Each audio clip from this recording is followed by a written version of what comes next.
새벽기도에 나오신 믿음의 성도님들을 주님의 이름으로 환영합니다. 이 시간 마음 모아 샘물의 기도를 하나님께 드립니다. 마음 모아 샘물의 기도를 하나님께 드립니다. 먼저 우리 믿음을 고백합니다. 하나님께로부터 보내심을 받은 사람이 있으니 그의 이름은 요한이라. 그가 증언하러 왔으니 곧 빛에 대하여 증언하고 모든 사람이 자기로 말미암아 믿게 하려 함이라. 아멘. 생명의 빛 되신 주님, 우리가 빛 되신 주님을 증거하는 삶 살게 하소서. 우리를 통해 세상이 주를 보게 하시고 우리 삶이 복음의 통로가 되게 하소서. 교회와 예배를 위해 기도합니다. 우리가 다 그의 충만한 데서 받으니 은혜 위에 은혜로라. 아멘. 은혜가 풍성하신 하나님, 함께 모여 예배하는 가운데 풍성한 은혜를 더해 주소서. 교회의 모든 사역마다 은혜 위에 은혜가 더해지게 하시고 감사와 찬양이 가득하게 하소서. 갈급한 심령 가운데 은혜를 더해 주시고 예배의 자리가 은혜의 현장이 되게 하소서. 목장과 성도들을 위해 기도합니다. 내가 너를 무화과 나무 아래에서 보았다 함으로 믿느냐? 이보다 더 큰 일을 보리라. 아멘. 크고도 놀라우신 하나님, 목장으로 모일 때마다 하나님의 일하심을 경험케 하소서. 우리의 생각을 넘어 목장을 세우시고 든든케 하심을 경험케 하시고 모일 때마다 하나님의 임재를 증거하는 성도들이 되게 하소서. 다음 세대와 청년들을 위해 기도합니다. 진실로 진실로 내게 이르노니 사람이 거듭나지 아니하면 하나님의 나라를 볼 수 없느니라. 아멘. 우리를 자녀 삼아 주신 하나님, 우리의 다음 세대를 하나님의 자녀 삼아 주소서. 세상의 빛 되신 예수님을 보여주는 세대 되게 하시고 빛에 대하여 증거하는 청년들 되게 하소서. 선교와 단기봉사를 위해 기도합니다. 하나님이 세상을 이처럼 사랑하사 독생자를 주셨으니 이는 그를 믿는 자마다 멸망하지 않고 영생을 얻게 하려 하심이라. 아멘. 세상을 이처럼 사랑하시는 하나님, 열방 가운데 하나님의 나라가 세워지게 하소서. 은혜의 강물이 강같이 흘러 열방 가운데 가득하게 하시고 열방을 위한 은혜의 도구로 우리를 사용해 주소서. 우리를 빛의 자녀로 부르신 예수님의 이름으로 기도드립니다. 아멘. 오늘 새벽 우리가 함께 살펴보실 본문 말씀은 요한복음 5장의 말씀입니다. 요한복음 5장 17절에서 29절까지의 말씀입니다. 우리 한 목소리로 봉독하시겠습니다. 예수께서 그들에게 이르시되 내 아버지께서 이제까지 일하시니 나도 일한다 하시매 유대인들이 이로 말미암아 더욱 예수를 죽이고자 하니 이는 안식일을 범할 뿐만 아니라 하나님을 자기의 친아버지라 하여 자기를 하나님과 동등으로 삼으심이로라. 그러므로 예수께서 그들에게 이르시되 내가 진실로 진실로 너희에게 이르노니 아들이 아버지께서 하시는 일을 보지 않고는 아무것도 스스로 할 수 없나니 아버지께서 행하시는 그것을 아들도 그와 같이 행하느니라. 아버지께서 아들을 사랑하사 자기가 행하시는 것을 다 아들에게 보이시고 또 그보다 더 큰 일을 보이사 너희로 놀랍게 여기게 하시리라. 아버지께서 죽은 자들을 일으켜 살리신 같이 아들도 자기가 원하는 자들을 살리느니라.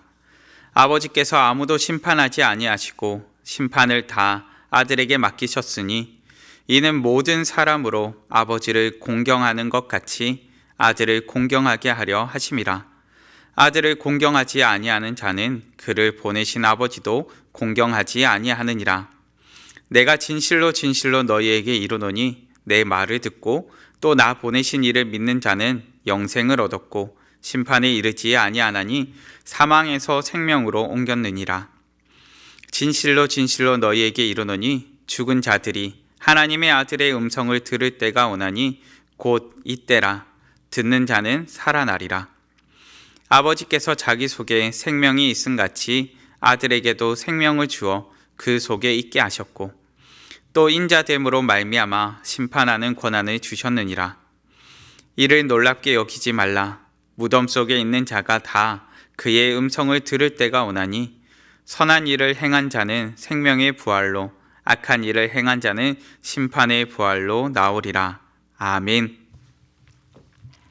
오늘 본문을 통해 나는 부활이요 생명이다 라는 제목으로 말씀을 나누고자 합니다.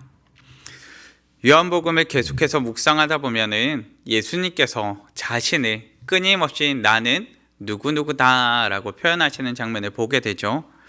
예수님께서는 자신을 일컬어서 누구인지를 끊임없이 말씀하십니다. 나는 세상의 빛이다. 나는 생명의 떡이다. 나는 문이다. 나는 선한 목자다. 나는 부활이요 생명이다. 나는 길이요 진리요 생명이다. 나는 참 포도나무다.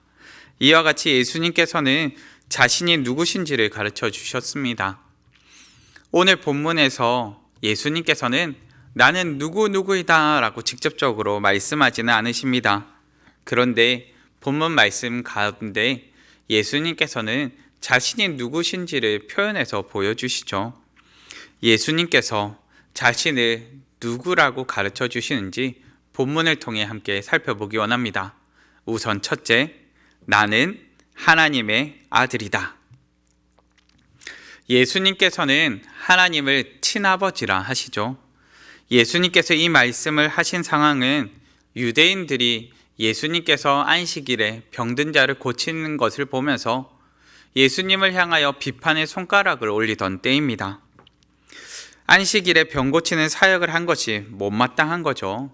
안식일에 병 고치는 사역을 하는 것이 안식일에 일한 것을 범하였다. 안식일에 일하여서 지켜야 할 율법을 범하였다 생각한 것입니다. 요한복음 5장 16절과 17절 말씀입니다. 그러므로 안식일에 이러한 일을 행하신다 하여 유대인들이 예수를 박해하게 된지라.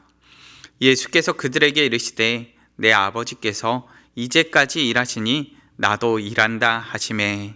아멘. 여기서 예수님께서는 그들의 분노에 기름을 부으십니다. 하나님을 자신의 아버지라 표현하신 것이죠. 그 누구도 하나님을 아버지라 부르지 못하던 때에 예수님께서는 하나님을 향하여 아버지라 부르십니다. 성도 여러분, 예수님께서는 하나님의 아들이십니다. 그렇기에 하나님께서 하시는 일을 아들인 예수님께서도 행하시죠.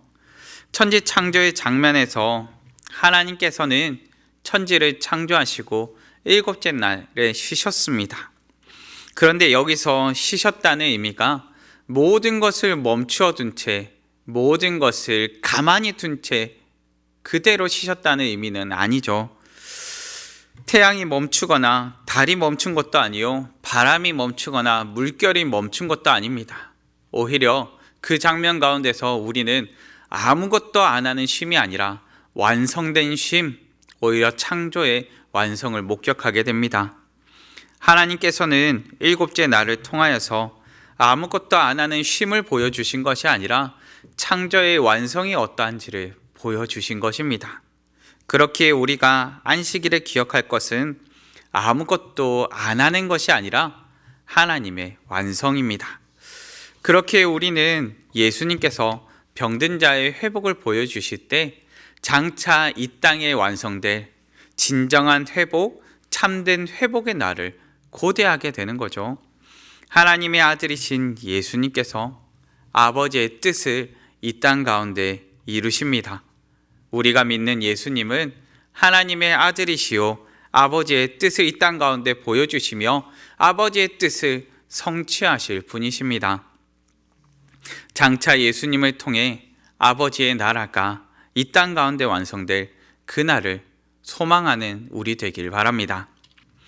이어서 살피는 둘째, 나는 죽은 자를 살리는 구원자이다. 예수님께서 죄로 인해 죽은 자들을 살리시는 구원자입니다. 예수님을 믿음으로 이 놀라운 구원의 역사를 베푸시는 거죠. 본문 24절과 25절 말씀입니다. 내가 진실로 진실로 너희에게 이르노니 내 말을 듣고 또 나 보내신 이를 믿는 자는 영생을 얻었고 심판에 이르지 아니하나니 사망에서 생명으로 옮겼느니라.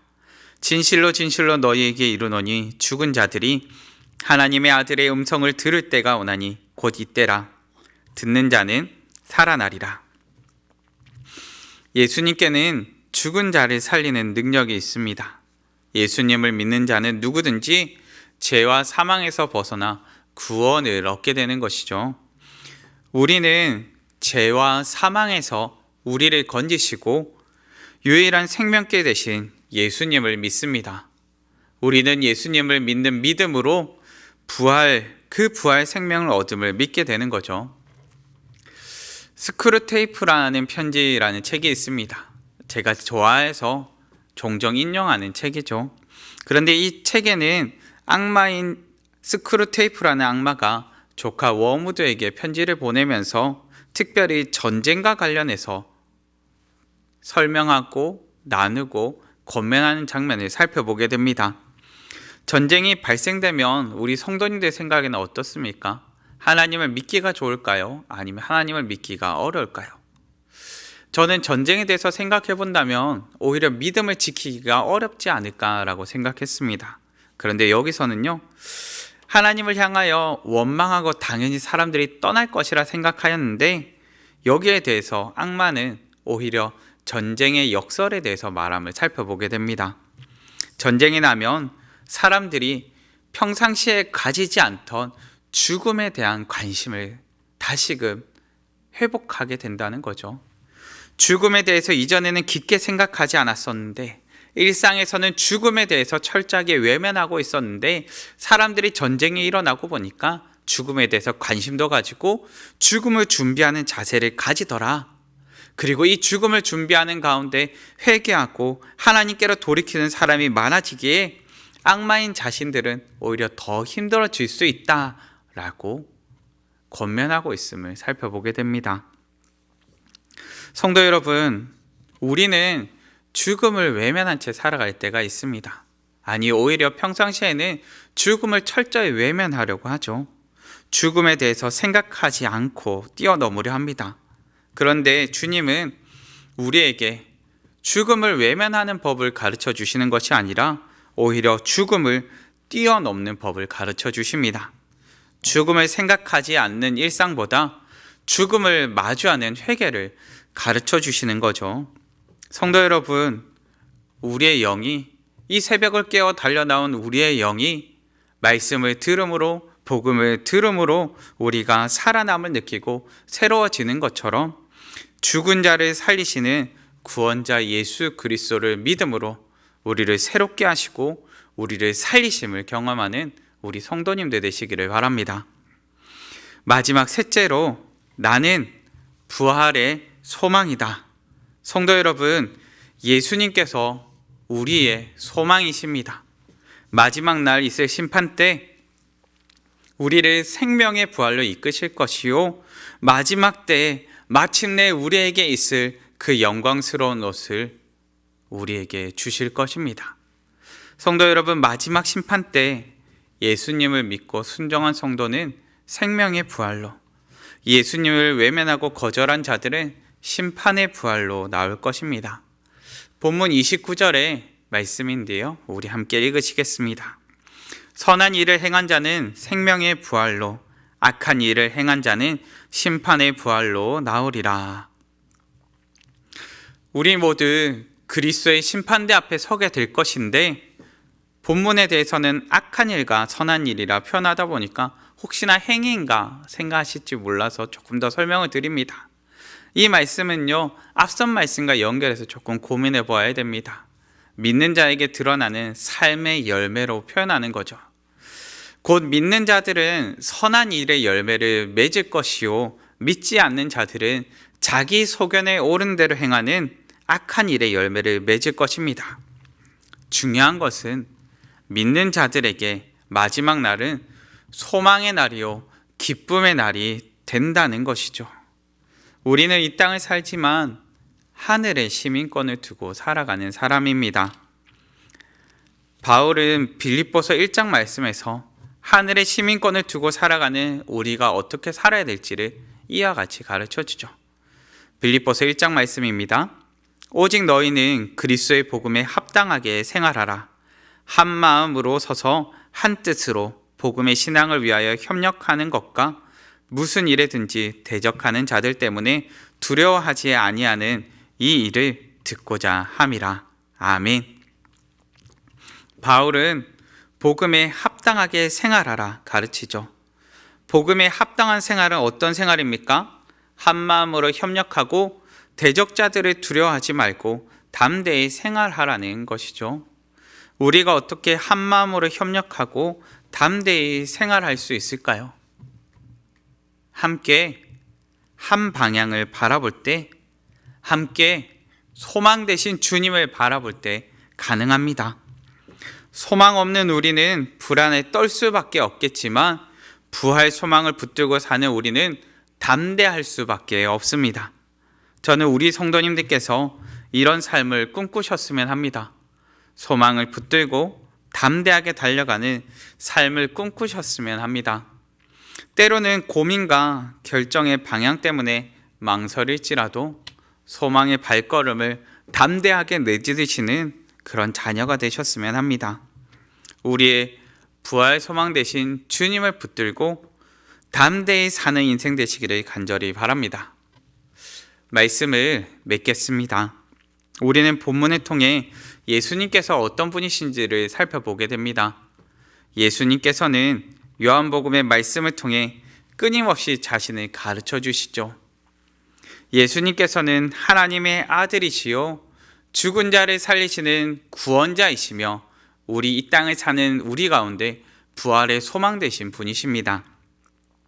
마지막 때를 두려움으로 살아가도록 내버려 두신 분이 아니시요 믿음을 붙들고 소망을 붙들고 담대한 발걸음을 허락하시는 분이십니다. 오직 이 땅을 사는 가운데 부활 소망을 붙들고 담대한 믿음의 발걸음을 내딛으며 사시는 우리 성도님들 되시기를 간절히 바랍니다. 이 시간 다 같이 합심하여 기도하시겠습니다. 합심하여 기도하실 때 주님, 오늘을 사는 우리가 부활 소망을 붙들고 사는 자녀 되게 하여 주시옵소서. 날마다 믿음의 담대한 발걸음을 걸을 수 있도록 우리를 붙들어 달라고 합심하여 기도하시고 각자의 기도 제목으로 기도하시겠습니다.